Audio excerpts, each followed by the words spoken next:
Good morning, children. Yes, today we'll learn science. So we'll start the class with a prayer first. All join your hands, close your eyes. Oh God, bless all of us so that we may learn the subjects better and do our duties well. Yes. So the last class, I hope all have understood what was taken. And everybody again had watched the class, not the previous day before the live class you are not seeing. Again you are watching it. I hope you have to understand the chapter nicely. You have to understand what is the term meaning of adaptation. Yes, what is adaptation? Habitat. Then the adaptation different animals. That's what we were discussing about. So what is it? Habitat. What is the habitat? The first term, habitat. What is it? Yes, immediate place where the animals live, where the animals are staying. That is called where they get all the requirements what they need. That is called the habitat. Then adaptation means what? The habitat, the region where they are will not be same everywhere. Sometimes it will be very hot, very cold. So according to that area, according to the climate there, how are they able to adjust to that area? That is known as the adaptation. That is called the adaptation. Isn't it? The ability to adjust to that habitat, that is known as the adaptation. Yes, so according to the region, the adaptation differs. Animals will differ where they are. They will differ. So we have discussed many things. What is it? Yes, about the animals that live in the polar regions. Yes, and I asked you to find some more examples for the cold region, animals that live in the cold regions, isn't it? Yes. So what's that? Polar bear. How are they able to live in that area? Yeah, they go for a long winter sleep during the winter time because they do not get food or they cannot suffer that cold time. So what they go for a long sleep. That is called the winter sleep is called the hibernation.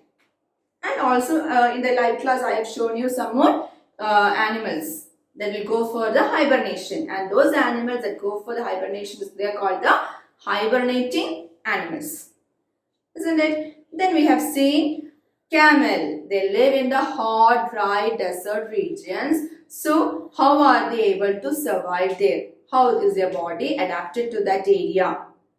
Yes, what is it? Can you tell? Once we will rewind it once more. Which are they? Long legs. You have seen them, the long legs, which will keep them away from the hot sand. Then under the feet they have thick pads which make them to walk on that hot sand. They have a hunchback here. Yes, where the food store, the storehouse of fat, so that they can use it whenever it is needed.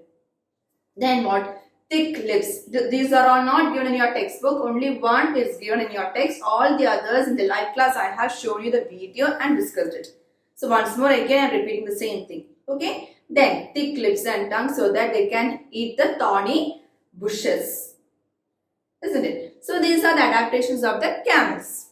Yes. Then there are some animals which are they live together, which are they move in groups. Yes. Then there are some animals which will not, they don't want the group, they will be finding the food alone. All those animals also I ask you. That's what we have seen, isn't it? Again we are coming to the next one that I have started. There are some animals and birds which will move from one place to another because they cannot suffer that cold climate or hot climate, whatever it is. They will not, cannot, so if that area is extreme cold and all, they'll move from that place to another, even to another country even. Yes, like that there are some animals and birds. And that process of changing from one place to another to get away from that cold climate, that is called the migration. So that is what we are going to see again. Migration. Migration to avoid the cold climate. To avoid the cold climate, some animals and birds move from one place to another place. That process is called the migration. Yes, and the animals that do, or the birds that do that process, the migration, they are called the migratory animals or the migratory birds. Okay, and one example is I've said that is from Siberia to India. Someday will come. A bird is there. They move from Siberia to India when it is very cold during in the Siberian country. That is the Siberian crane.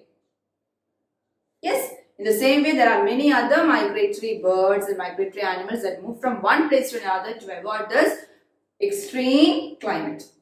That process is called the migration. This is another type of adaptation in the animals and birds. Okay, again we are coming. When I showed the video, you have seen there the animals are divided into different types where they are living. If they are living on the land, we call them terrestrial animals. Then, which mostly spend their time on the trees, they are called the arboreal animals. Do you remember arboreal animals?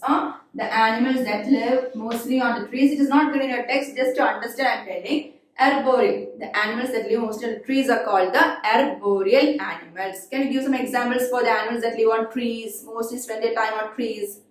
Monkeys. Yes, monkeys. Then another one, squirrels. Yes. Then, so like that there are some animals. So these monkeys, they are also adapted. How are they able to jump from one another to another tree and all? They have a long tail. It makes them to hold their branches and all using so their tail. It is adapted in such a way which makes them to hang from branches to branches. Okay. The same way kangaroos. Kangaroos' tail also help them to hop and also to balance on the ground. It helps them to balance. They have long and strong tail. They have long and strong tail to hop and balance it on the ground. And it's a kangaroo, not a kangaroo. Don't pronounce like kangaroo. It is kangaroos. So monkeys, they have long tails to hang on the branches. Then kangaroos also, their strong tails help them to hop on the land. Yes, these are another two adaptations of the animals. Okay, the strong tail of these animals help them to do it. Another one is, there are some more animals to protect their body. Their body is so delicate skin they have, and to protect their body, on the top of the body they have shells. Yes, and if you are nearby it or if you touch it, it will put the head inside. Have you seen any animal like that? Yes, in your house and all, sometimes you can see that one. If you touch it, it will go. What is it? Ochin Malayalam will say, yes, snail. Any other animal, can you give me the example for it? Tortoise. Yes, tortoise. So they have delicate skin to protect it from danger and all. If they find any enemies nearby them, they will put it inside. It's a hard covering.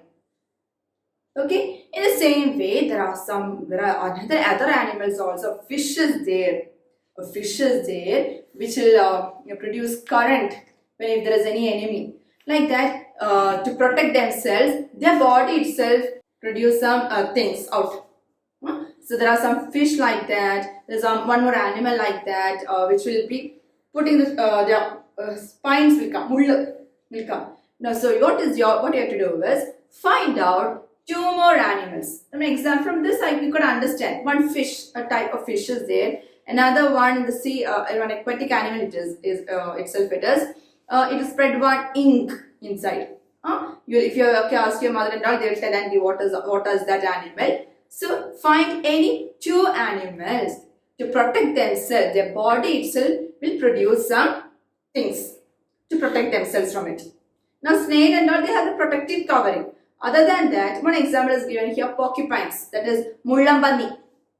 When they see that spines will be thrown on it, it's a very pointed spine, will be thrown to that who is coming to attack them. In the same way, there are some more animals. Any two again you have to find out, like this porcupines, which are the other two animals to protect themselves from the enemies. The body itself will produce something to attack their enemies. So find those two. Yes, that is the work for you this time. Clear? So that is one. What is it? Shells, the covering of the shells, and to protect themselves, their body itself will be attacking it by they have some special feature on their body. Mullambandi is one example. Porcupine is one example. They will be throwing. That is given in your text. You can see it has sharp spines for the protection. So they can't attack that porcupine so fast because they have that pointed spines on it, top of it. Yes, so like that, again there are some more examples given in your textbook about the animals living in the water. Fish, how are they able to move? Yeah, I've shown you it in the video. They are able to move because the body structure is in such a way, a boat-like structure it is. How is the shape of the fish? Their streamlined body. They help them to move in the water easily. And also they have what? Fins. The fins help them to swim in the water properly. They also use their tail to change the direction. And how are they able to breathe in? They are able to breathe in with the help of the gills.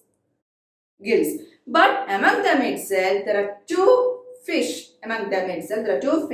Which are not using their gills. Instead, they are using their lungs to breathe in. That also in the class it was shown. What are they? Yes, they are the whales and the dolphins. Have you seen them coming out? Just sometimes in the beach and all, if you go, the dolphin and all, sometimes you can see coming out, go down fast. Have you seen it? Yes, it is coming out to take the air from the surface, from outside, and again it will go. Yes, so small hole is there on the top of them, through which they take in air, and they are breathing through they are not breathing through the gills, they have the lungs. They are having the lungs to breathe in the air. Yes. So, they are two fish which doesn't have gills to breathe in. They have lungs to breathe in. Whales and the dolphins. So, the fish, their body structure is such a way how to move in the water. Yes. So, like that, there are some more adaptations given. Again, shall we take the textbook and read it? About the animals, the fish. Then one more is there. The animals that can live both in land and water. What do we call them? We call them as the amphibians. We call those animals which can live both in water and in land. They are called the amphibians. Examples: frog, duck. Yes, they can live both in land and in water. And as they are living both on land and water, how are they able to stay in water? How are they able to swim in water? Have you seen the frog and all? Might have seen, or duck and all. If the picture and all, you can see their feet. Yes, their feet like this. And here you can see something attached to it. Their feet is so. You can see it, no? Like this, you can see. It is a webbed feet. It is a webbed feet. Not the other hen and all you see. Feet, it is not attached to each other. But the ducks and all, their feet is attached. Webbed feet they have. Which make them to swim in water. Yes. So, they have webbed feet which makes them to swim in water. So, these are the examples for the adaptations of different animals. We shall take the textbook. Just we'll go through that part once more. You can take the textbook. Page number 23 in your text. Take out page number 23 in your text. Shall we read it? The first part I have said about page number 23. In that, some animals move from one place to another. That from there we will start. Some animals move from one place to another. That is 1, 2, 3, 4th paragraph onwards. 4th paragraph onwards. Did you see that? Can I read it? Put today's date on top of that paragraph. And take your pencil also in your hand while I am reading. You have to mark it. Okay? Yes. Some animals move from one place to another to escape the hard weather conditions and to find food. For example, some birds like cranes move from the cold weather to the warmer when the season change. Such seasonal movement of animals from one place to another is called migration. You can underline and keep or put in bracket the seasonal. Such, instead of such, you can write as the seasonal movement of animals from one place to another is called migration. And the animals that move like that from one place to another, they are called the migratory animals, or if it is bird, migratory birds. Yes. Again, birds have a pair of wings to fly in the air, and the shape and their body weight is very less. Hollow bones. Bones have holes on it, so their bone weight also will be very low. So they are lightweighted body, and the wings help the birds to fly in the air. They have air sacs inside the body to help them to fly. So that is the feature of the birds. How are they able to fly? Again, the tails of animals also help them to adapt to their habitat. For example, monkeys. Monkeys have a long tail that helps in hanging from branches and jumping from one tree to another. They'll be out twisting their tail on the branches, and they'll be. Have you seen the monkeys going like Kunala on the swinging? Yes. Then kangaroos have long and strong tails to hop and balance on the ground. Again comes to some animals like tortoise and snails have shells on their bodies to protect their inner delicate parts. Porcupines have sharp spines for protection. You can see those two pictures given there. Can you see it? Yes. Now turn the page. We'll see the next one. In animals like tigers and lions, the ears facing forward help them. The ears facing forward. Ears like this. They help them to hear the sound of the prey they hunt. In animals like rabbits and deer, the ears move around to help them to know the direction of their who is coming to hunt us. So that they can rounded, the other one they can hear the sound. Focusing on the forward ear, they can hear the sound of the prey. To whom they have to hunt, they'll be able to hear it. But other ones, rabbit and deer, what is it? They can move the ears around so that they can direction of the sound of the enemies who is coming to hunt them. Yes. Next one, animals that live in water. What are they called? Aquatic animals. They also show some adaptations in order to live in water. They have a streamlined body that helps them cut through water. They have special body parts like fins that help in swimming. Moreover, special organs called gills help them to breathe in water. Yes. So these are the features of the fish. Again, the amphibians. Some animals can live on land as well as in water. They are called the amphibians. One word, you can note it and keep. What are they called in one word? What is it? Amphibians. For example, frog. Frogs have webbed feet to swim in water. Another example I have said now, duck. Yes, their back legs are stronger to jump on land. They have moist skin. Their skin is moisturous, not dry skin. Because in the water they are breathing in through with the skin, and on land they use their lungs to breathe in. That is another specialty of the frog. Using the skin they breathe inside the water, and in the land they are breathing using their lungs. So these are some of the features, adaptations in animals according to their habitat where they live. Is it clear? So till here you should go through the chapter lessons. It's very interesting if you learn nicely like this. Find some more examples for all these adaptations. Now you see amphibians. Duck. What are the other features? Not only webbed feet. What are the other things they have? So one more feature is there for the duck.